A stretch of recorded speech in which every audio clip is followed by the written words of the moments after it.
بنرحب بالمعلم جعفر العمدة صاحب المسلسل الأكثر مشاهدة في رمضان حتى الآن في برنامج 20 سؤال. اهلا بالساده المشاهدين من حي السيده زينب. أول سؤال معانا، تفتكر إيه الفرق بين شخصيتك وشخصية رفاعي الدسوقي؟ حلقه الشعر. طب إيه التيمة اللي أنت باني عليها مسلسل جعفر العمدة؟ الاصول، بنبني المسلسل على الاصول. من وجهة نظرك شخصية جعفر العمدة ممكن تعمل إيه بعد شهر رمضان؟ هقدم في اتحاد WWE. انت مش شفت الخناقه بتاعتي مع كريم؟ طب مش شايف إن شخصية جعفر مثالية زيادة عن اللزوم؟ لازم نوعي الناس بالشخصيات النظيفة اللي موجودة في الدنيا، ونقول ان لسه في حد ابن حلال ملوش في الحرام. ملوش في الحرام إيه؟ ده أنت بتشتغل بالربا وقاتل واحد ومصاحب رقاصة، يعني فاضل لك أكل مال اليتيم وتبقى عديت ليفل إبليس. لا بقول لك ايه، ما اسمهاش رقاصة، اسمها فنانة استعراضية. طب قصة المسلسل داير عن إيه؟ ابني مخطوف وبحاول ارجعه، بس هو جنبي وانا ما اعرفش. الله، يعني عمق بقى وكده في المسلسل وهتخلينا ندور معاك طول الشهر لا لا لا لا تدور ولا حاجة، المخرج اصلا قال مين ابني قبل ما المسلسل يتصور.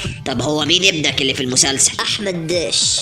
ما انت عارف اهو. طب ما تقفل بقى المسلسل على كده. ما انا قررت اخلف تاني والواد يتوه ونكمل 15 حلقة جداد. طب تفتكر ايه ممكن ينجح المسلسل؟ الاجواء الكوميدية اللي في اللوكيشن. يعني كان في ضحك في اللوكيشن؟ طب ما تقول لنا نكتة يا عم.